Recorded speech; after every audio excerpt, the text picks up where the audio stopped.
Hello. आज हम शुरू करेंगे व्याकरण की परिभाषा से।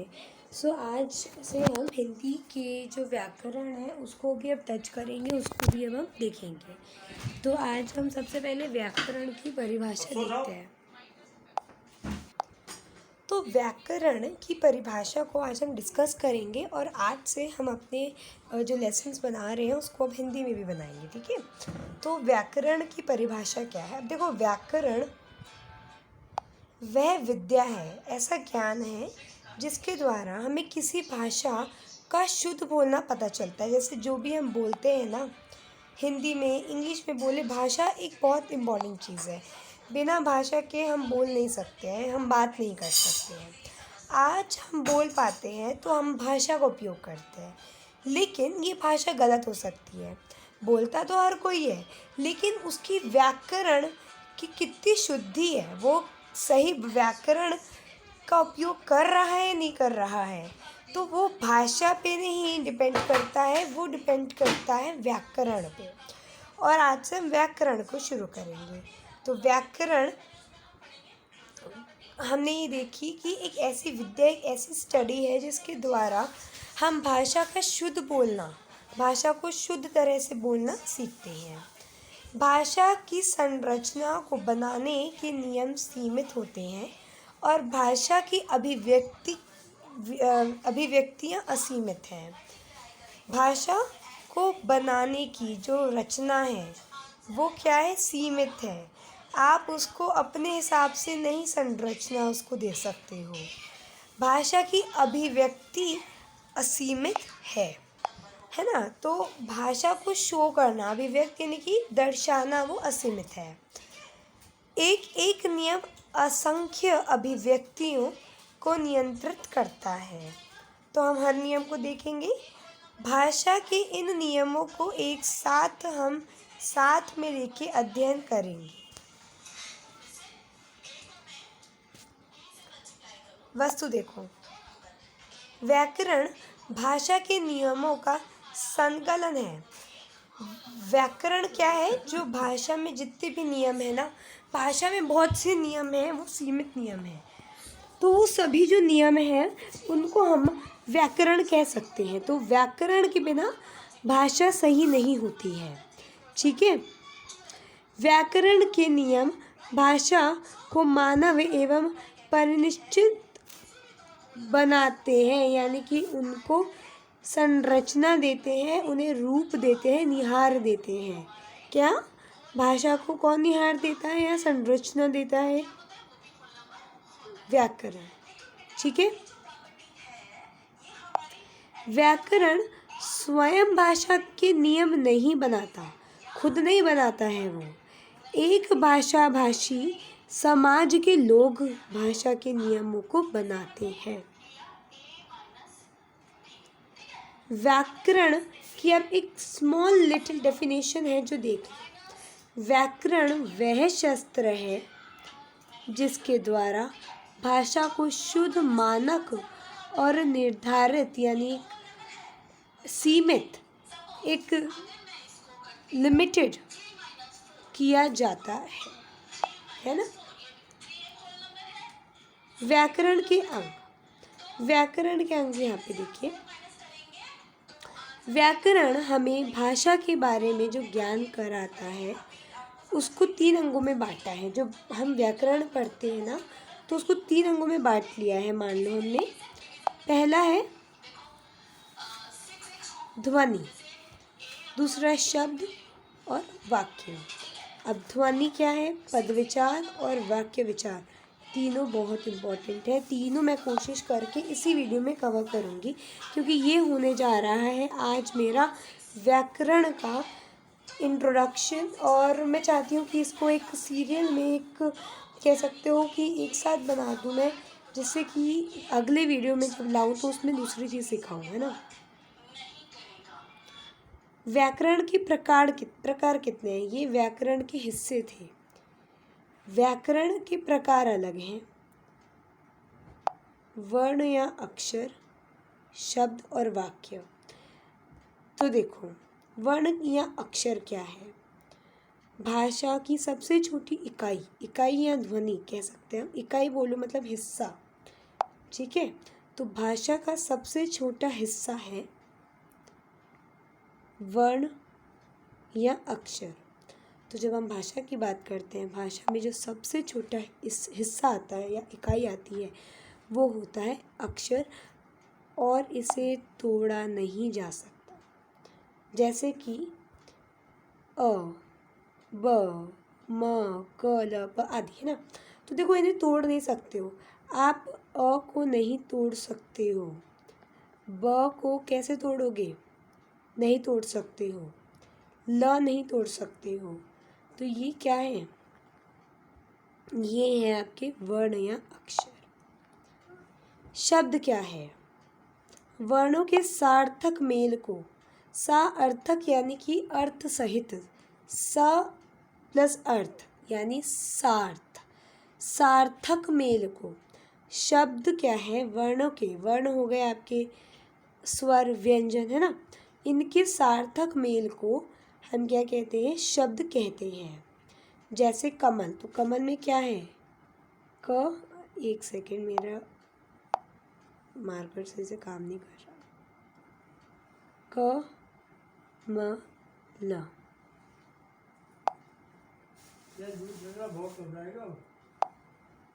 ठीक है। ये एक सेकेंड है ना, हाँ ये थोड़ा लिखा ढंग से नहीं जा रहा है। तो आप देखो जैसे कमल है,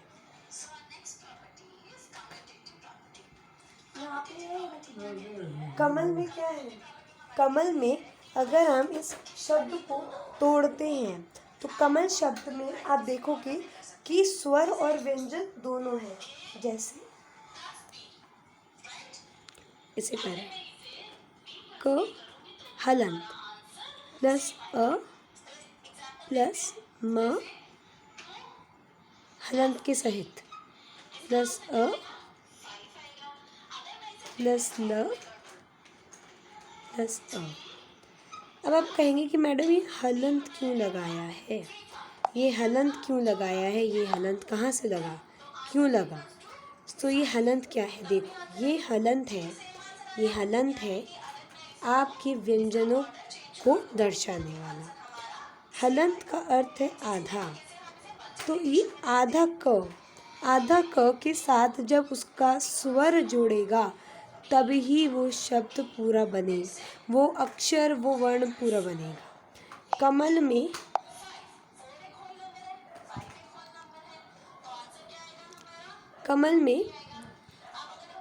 आधा क प्लस अ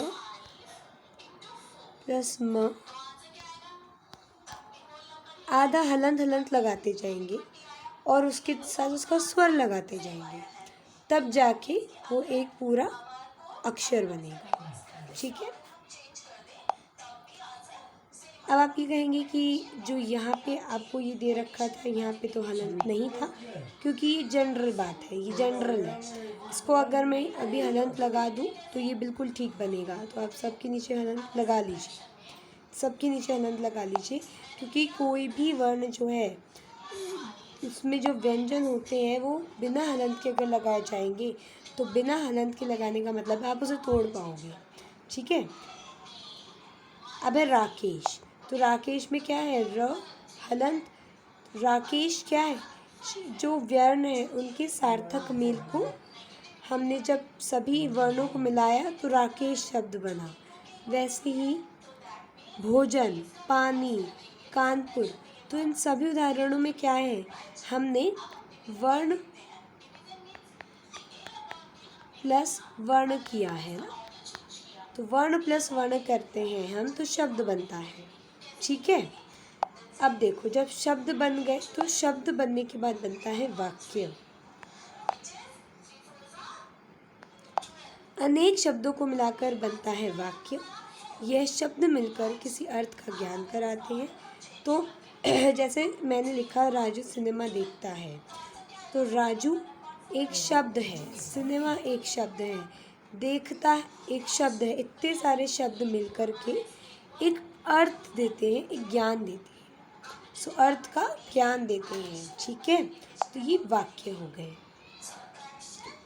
हिंदी व्याकरण की विशेषताएं, ये आप पढ़ना चाहें तो पढ़ लें, लेकिन ये ग्रामर पॉइंट ऑफ व्यू से ज़्यादा ज़रूरी बात नहीं है।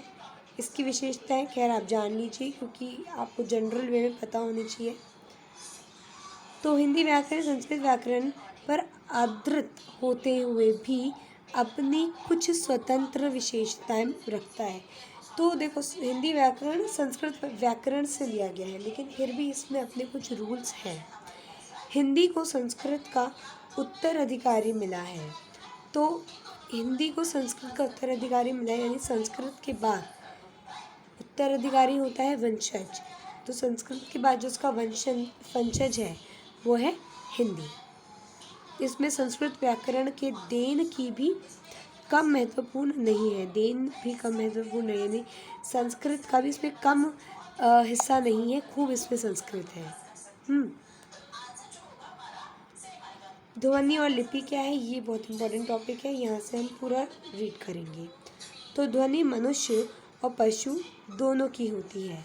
जैसे कुत्ते भौंकते हैं तो भौंकना उनकी ध्वनि है ना। चिड़ियाँ चू चू की आवाज़ निकालती है तो वो उनकी ध्वनि है। मेंढक अपनी आवाज़ निकालता है, वो उसकी ध्वनि है। बकरियाँ मैं करती हैं, वो उसकी ध्वनि है। और हमें भगवान ने एकदम सही शब्द अक्षर दिए हैं, वो हमारी ध्वनि है। ध्वनि निर्जीव वस्तुओं की भी होती है, जैसे जल का वेग, वस्तु का कंपन आदि। जैसे कि दरवाज़ा धीरे बंद करना, क्यों बंद करना, अगर तेज़ बंद करोगे तो ध्वनि आवाज़ खूब तेज़ होगी। या अगर एक किताब गिर जाएगी तो पट की आवाज़ आएगी। कुर्सी गिर गई, कुर्सी गिरने के बाद उसकी चटपट की आवाज़ आई। जल का वेग, जल की आवाज़, वस्तु का कंपन होना, ये सब ध्वनियाँ हैं। ठीक है।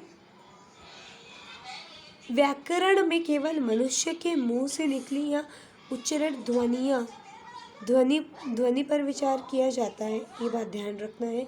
व्याकरण में केवल किसकी ध्वनियों का हम विचार करते हैं, मनुष्य की।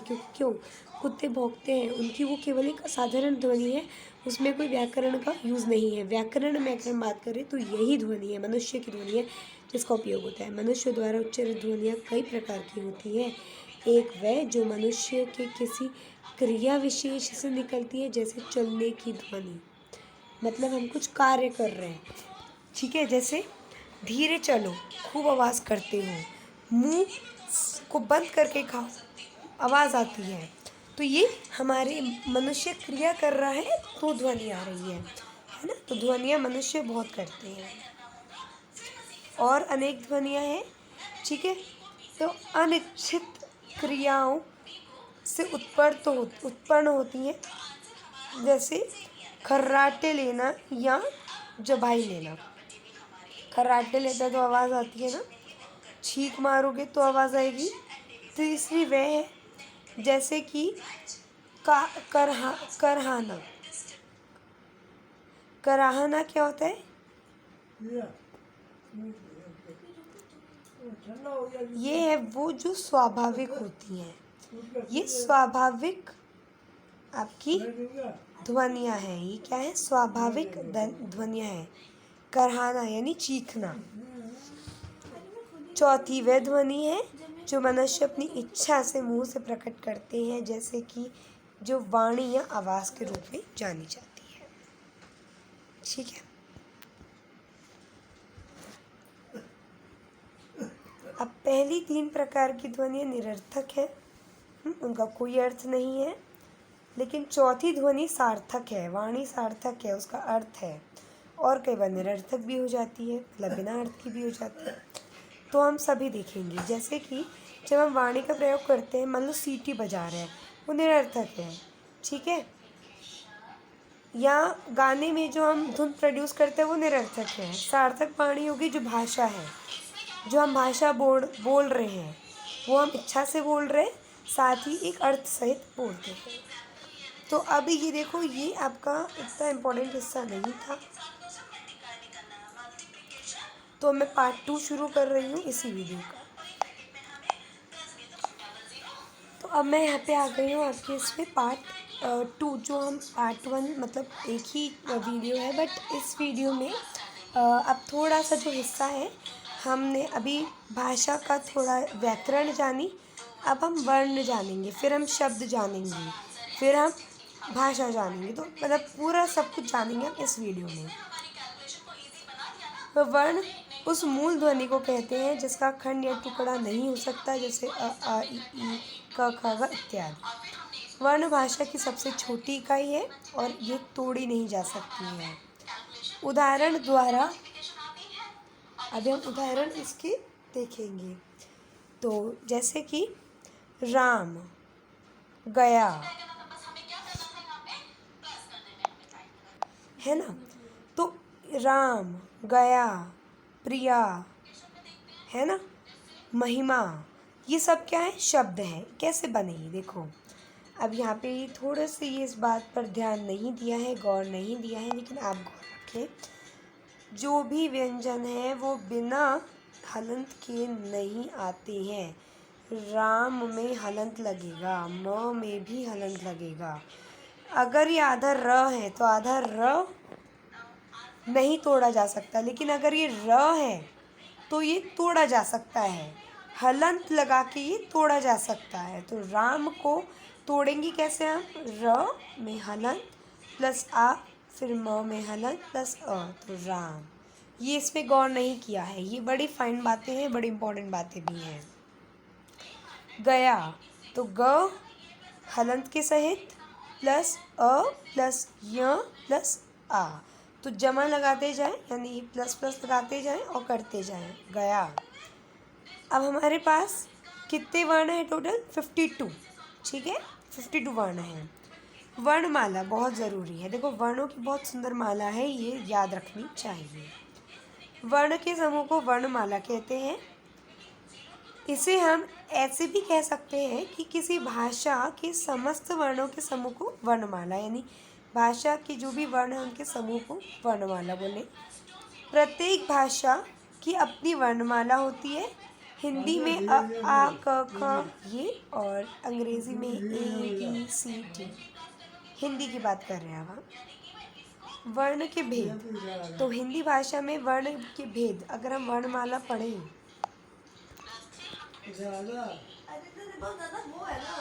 मैं कलर चेंज कर देती हूँ।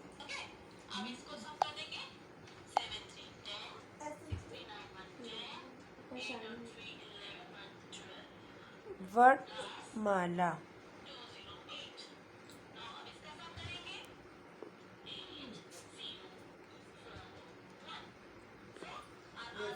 तो स्वर और हो गए, ये मेरा मार्कर वर्क, पेन वर्क नहीं कर रहा है, और व्यंजन, तो स्वर हो गए और व्यंजन हो गए। अब स्वर क्या है, वोवल्स। वोवल्स क्या होते हैं, AEIOU, अंग्रेजी में बात करें तो AEIOU।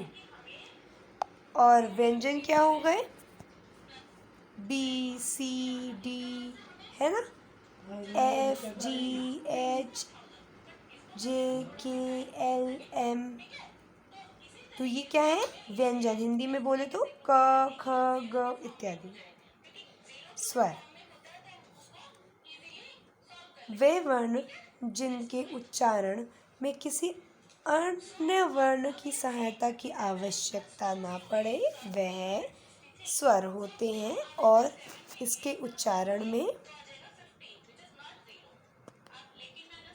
कंठ, तालु का उपयोग होता है, जीभ होठ का नहीं। कंठ और तालु क्या है, तालु होती है आपकी वॉइस बॉक्स, क्या होती है, वॉइस बॉक्स, और कंठ गला। एक्चुअली में तालु वॉइस बॉक्स भी नहीं होता है, ये आपका रेस्पिरेटरी सिस्टम में आता है एक्चुअली में। वॉइस बॉक्स बिल्कुल बात नहीं है यहाँ पे। वॉइस बॉक्स हो गया आपकी जहाँ से आवाज़ निकलती हो। एक्चुअली में यहाँ से जो उपयोग होता है वो आपकी नाक, नसल कैविटी का, और कंठ गले का होता है। तो कंठ और तालु का उपयोग होता है, जीभ या होठ का नहीं। जैसे कि अ में देखो, अ बोलने में मुझे कहीं पे भी मुंह को बंद नहीं करना पड़ रहा, होठों का उपयोग नहीं करना पड़ रहा, जीभ का उपयोग नहीं करना पड़ रहा है, तालु और कंठ का करना पड़ रहा है मुझे, है ना। एक सेकेंड, क्या हैंग हो रहा है ये फोन मेरा। ठीक है, जैसे सारे आपके जो स्वर है वो ये रहे, आ ई उ ए ऐ ओ औ अह ऋ ऋ ऋ रू रू। अब देखो जो इनमें मूल हैं आपके वो यहाँ से यहाँ तक के हैं।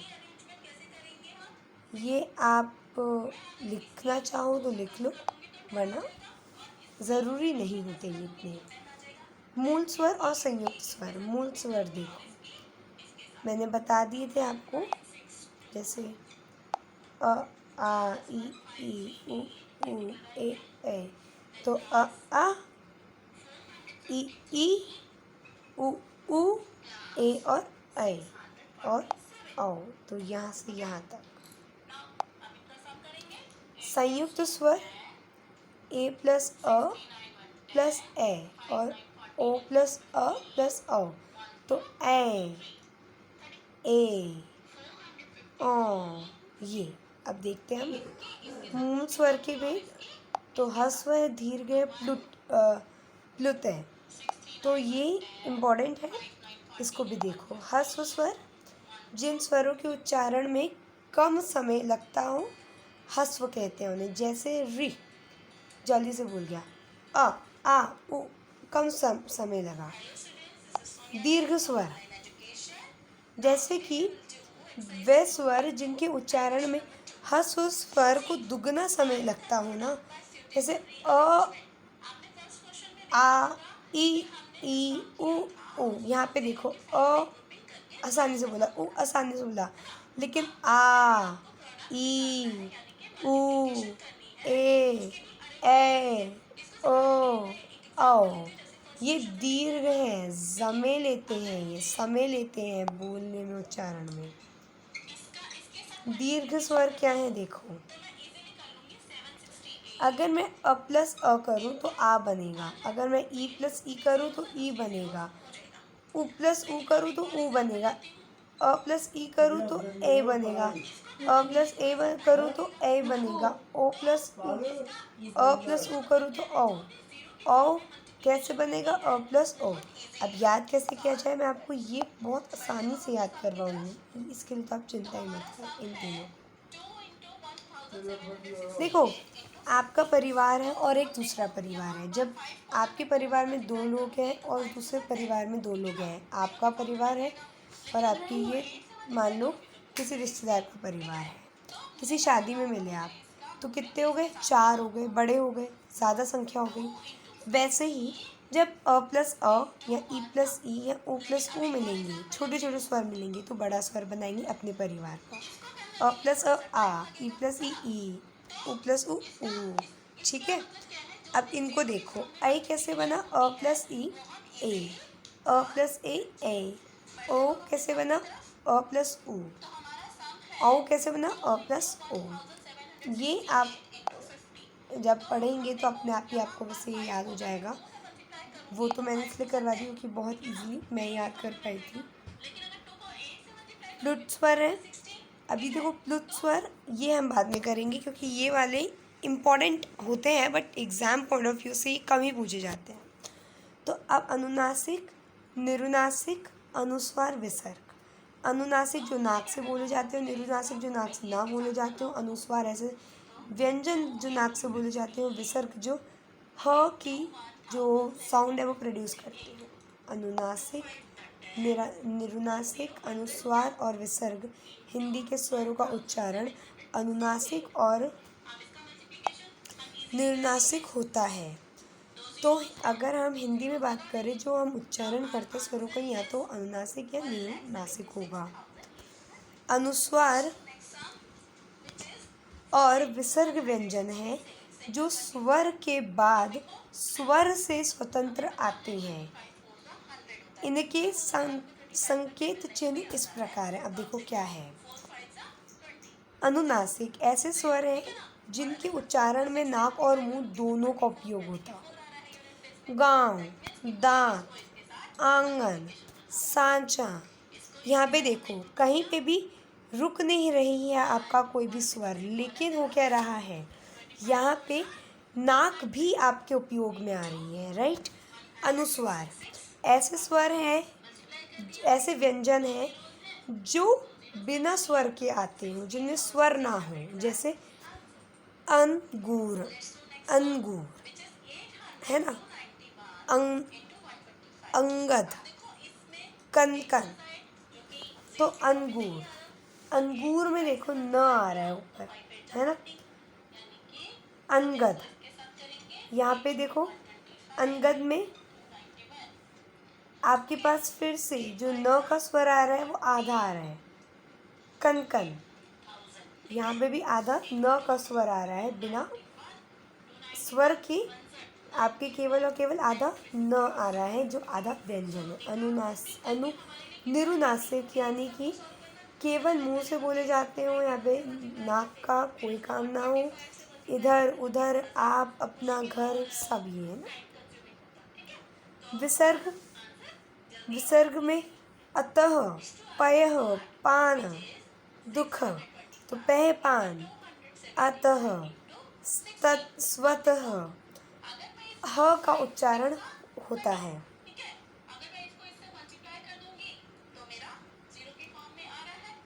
अब अनुस्वार और अनुनासिक में अंतर बहुत इम्पोर्टेंट है, पॉइंट ऑफ व्यू से बहुत ही ज़्यादा। ये देख लेते हैं, मैं वही इम्पोर्टेंट एक्चुअली करवा रही हूँ जो मुझे लगता है कि इंट्रोडक्शन के लिए काफ़ी होंगे, क्योंकि इंट्रोडक्शन टिपिकल नहीं होना चाहिए, इसलिए तो 26 मिनट्स हो गए हैं।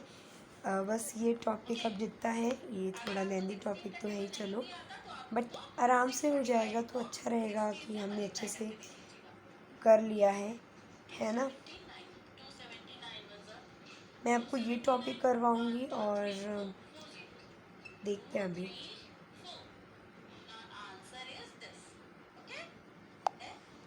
अनुनासिक के उच्चारण में नाक से बहुत कम सांस आती है। अनुनासिक के उच्चारण में नाक से बहुत कम सांस निकलती है और मुंह से अधिक निकलती है, जैसे आंसू। तो आ नाक से भी आवाज़ आई और बिना रुके नाक मुंह से निकल गई, है ना, मुंह से निकल गई। आंत, गाँव, चिड़िया, मतलब कहीं आवाज़ रुकी नहीं। पर अनुस्वार के उच्चारण में नाक से अधिक आवाज़ या सांस निकलती है, मुख से नहीं निकलती। जैसे अंक, अंक में अ से नहीं निकल रही, मुंह से नहीं निकल रही है, नाक से मिल रही है, निकल रही है अंक। अंश, पंच, तो पंच में मुंह से नहीं निकल रही, नाक से निकल रही है, पंच, अंक इत्यादि, ठीक है। अनुनासिक स्वर की विशेषता है यही जो अभी हमने पढ़ी, अर्थात अनुनासिक स्वरों पर चंद्र बिंदु लगता है और अनुस्वार एक व्यंजन ध्वनि है और उस पर क्या लगता है, डॉट लगता है, बिंदु लगता है।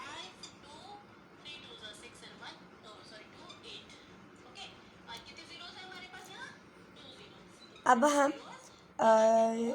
अनुस्वार, अब देखो यहाँ पे क्या है, कई बार तत्सम, देखो तत्सम शब्दों में अनुस्वार लगता है और इनके तद्भव रूपों में चंद्र बिंदु लगता है।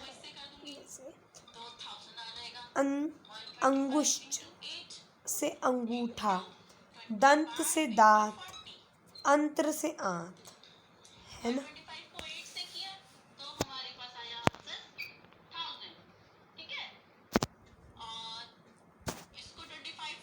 ये टॉपिक भी बहुत इम्पोर्टेंट है। अब देखो, क वर्ग, च वर्ग, ट वर्ग, त वर्ग, प वर्ग।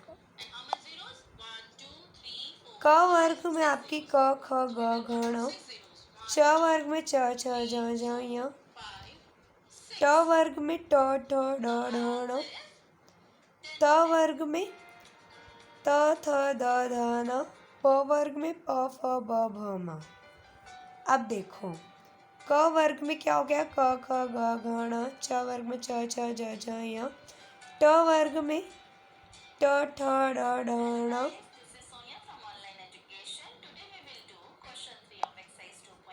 त वर्ग में त थ द ध न, प वर्ग में प फ ब भ म। जो पहला आपका व्यंजन है उनसे ही आपके वर्गों के नाम पड़े हैं।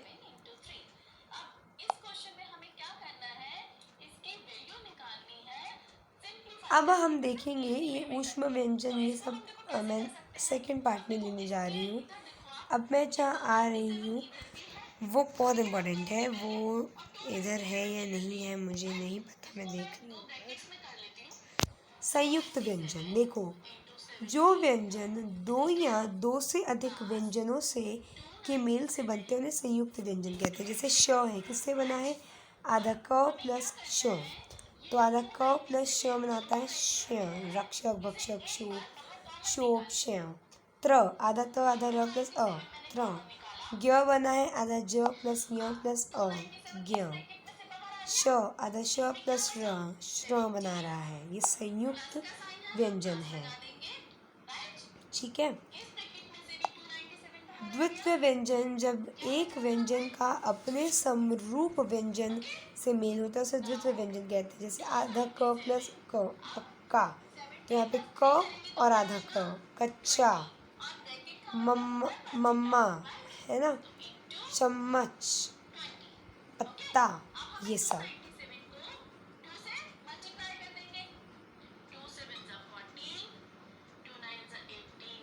वर्णों की मात्राएं, ये सब हम अभी करेंगे, बट इससे पहले मैं और जो इम्पोर्टेंट चीज़ें हैं ना उसको भी निकालना चाहती हूँ आप सबके लिए। अब देखिए जो इम्पोर्टेंट बेसिक्स था वो हमने कर लिया है, किसका? वर्ण का और शब्द का। अब वाक्य आएगा। तो वाक्य क्या है? वाक्य समूह है शब्दों का जिसका एक अर्थ निकलता हो, है ना। तो दूसरे शब्दों में विचार को पूर्णता से प्रकट करने वाला, जो आप सोच रहे हो उसको प्रकट करना है तो आप एक वाक्य में ही उसको बोलोगे। वाक्य क्या है?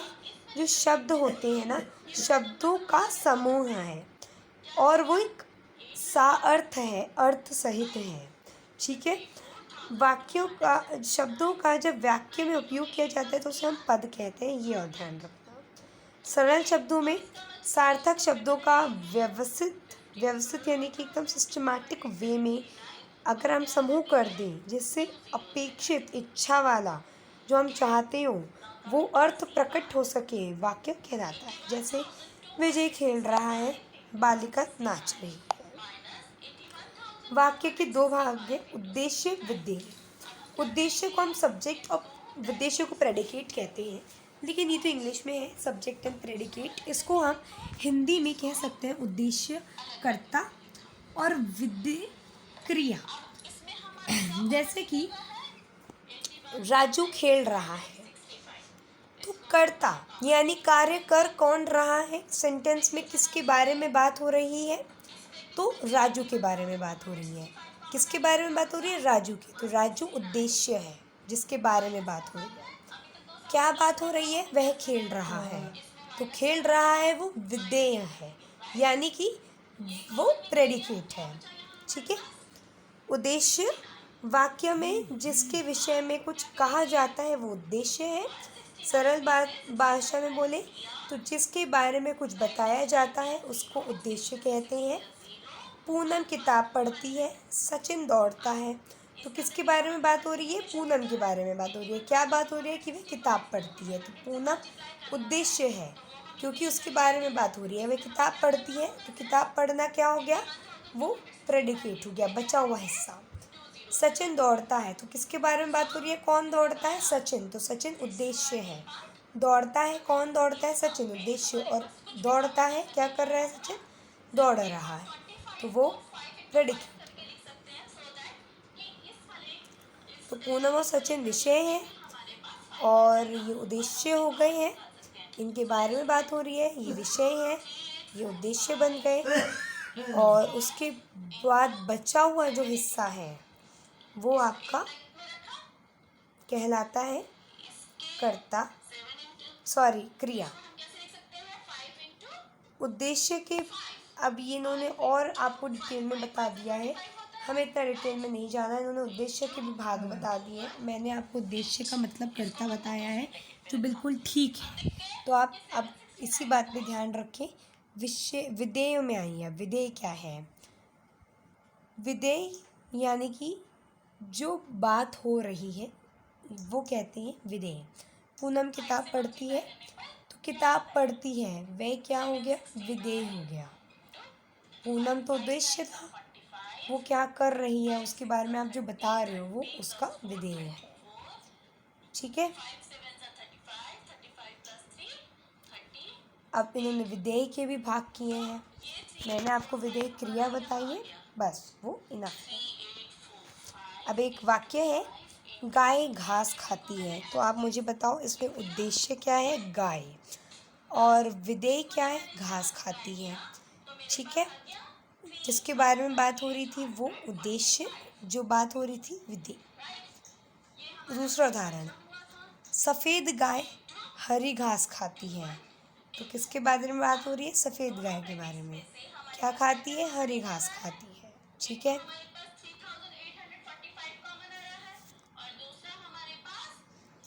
अब वाक्य के भेद। तो वाक्य के भेद रचना के आधार पे और अर्थ के आधार पे होते हैं। रचना के आधार में वाक्य के भेद 3 हैं, जिन्हें हम साधारण वाक्य या सरल वाक्य, मिश्रित वाक्य कॉम्प्लेक्स वाक्य और संयुक्त वाक्य कंपाउंड वाक्य सेंटेंसेस बोल सकते हैं। और अर्थ के आधार पे 8 प्रकार से है। ठीक है। रचना के आधार पे ये हम बाद में करेंगे, क्योंकि ये टॉपिक छोटा है ना, लेकिन और थोड़ा कॉम्प्लिकेटेड भी है, सच बताऊँ तो, है ना। जो हमारे पास दूसरा टॉपिक है जिसमें हम अर्थ के आधार पे वाक्य का भेद करेंगे, वो बहुत आसान है, उसको शुरू करते हैं। और एग्ज़ाम में वो बहुत आता है। 10th के एग्ज़ाम में आपका ये रचना वाला आता है। अभी हम 9th के हिसाब से अगर करें तो ये आता है। और ये बेसिकली मैं ये जो वीडियो बना रही हूँ ये सबके लिए है, बट 9th के बच्चों के लिए बहुत ही ज़्यादा उपयोगी होगा ये, क्योंकि 9th में ये पूरा सिलेबस है जो हमने करवाया है। 9th बहुत बिगनिंग है ग्रामर की। वाक्य के भेद अर्थ के आधार पे 8 प्रकार के हैं। सरल वाक्य, जिसे हम विधानवाचक वाक्य भी कहते हैं, एफर्मेटिव सेंटेंस। निषेधवाचक वाक्य, तो निषेधवाचक वाक्यों में क्या होता है कि हम नेगेटिव सेंटेंस की बात करते हैं। प्रश्नवाचक वाक्य में इंटरोगेटिव, दैट मीन्स हम प्रश्न पूछते हैं। आज्ञावाचक वाक्य में हम या तो कोई आज्ञा देते हैं या कोई आदेश देते हैं, तो वो आज्ञावाचक वाक्य हो गए। Imperative sentence. संकेतवाचक वाक्य, कंडीशनल सेंटेंस, जिसमें किसी चीज़ का संकेत दिया जाता हो। विस्मय बोधक वाक्य, विस्मय यानी शक, शक नहीं, विस्मय यानी कि एक्सक्लेमेटरी सेंटेंस, जिसमें हम विस्मय बोधक चिन्ह लगाते हैं, जिसमें हम भाव को प्रकट करते हों। विधानवाचक वाक्य और इच्छावाचक वाक्य। अब इन्होंने यहाँ पे हल्की सी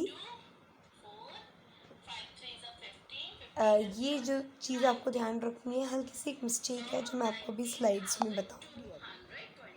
सरल वाक्य बहुत सिंपल होते हैं, जो वाक्य जिनमें कोई कॉम्प्लिकेटेड बात नहीं है, साधारण होते हैं बिल्कुल। राम ने बाली को मारा, राधा ने खाना खाया। निषेधवाचक नेगेटिव सेंटेंस होते हैं, जहाँ पे ना किसी क्रिया का होने का बताया जाता हो, बोध किया जाता हो। आज वर्षा नहीं होगी, मैं घर पर जाऊँगा। तो आज वर्षा नहीं होगी, तो आप इसको देखो, नहीं होगी, नहीं होगी नेगेटिव सेंटेंस है। प्रश्नवाचक, प्रश्न पूछते हैं, राम ने रावण को क्यों मारा, तुम कहाँ रहते हो, इस तरह से।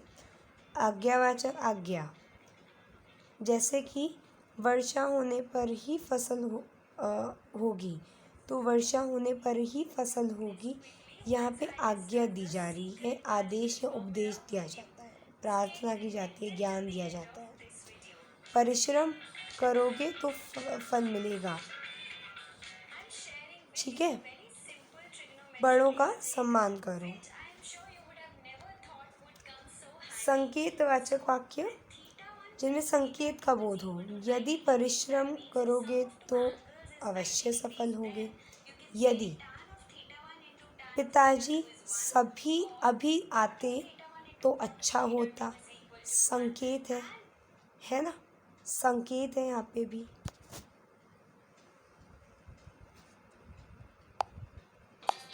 है ना, ठीक है। तो हम इधर संकेत यानी संदेह होना कि यदि पिताजी आते तो अच्छा होता, है ना। अगर वर्षा होगी तो फसल भी होगी, संकेत है। विस्मय में क्या होता है? विस्मय में हम कहते हैं भाव का प्रकट करते हैं। वाह, तुम आ गए, हाय मैं तो लुट गया। विधानवाचक में क्या होता है? देखो, मैंने दूध पिया, वर्षा हो रही है, राम पढ़ रहा है। इधर इन सेंटेंसेस में बहुत सरलता है और एक सूचना मिलती है। विधान सूचना देते हैं ये। इच्छावाचक में क्या होता है? तुम्हारा कल्याण हो, आज तो मैं केवल फल खाऊंगा। कल्याण हो, एक्चुअली थोड़ा गलती है इसमें। कल्याण हो तो जिन वाक्यों में इच्छा, आशीष एवं शुभकामना मिलती आदि का ज्ञान होता हो तो हाँ, नहीं, वैसे ये यहाँ पे आप ये लिखो, ये याद रखो, आज तो मैं केवल फल खाऊंगा, मेरी इच्छा है तो यही खाऊंगा। भगवान तुम्हें लंबी उम्र दे। अब ये था मेरा फर्स्ट पार्ट, मैं इसको थोड़ा चेक करूँगी, तो थैंक यू।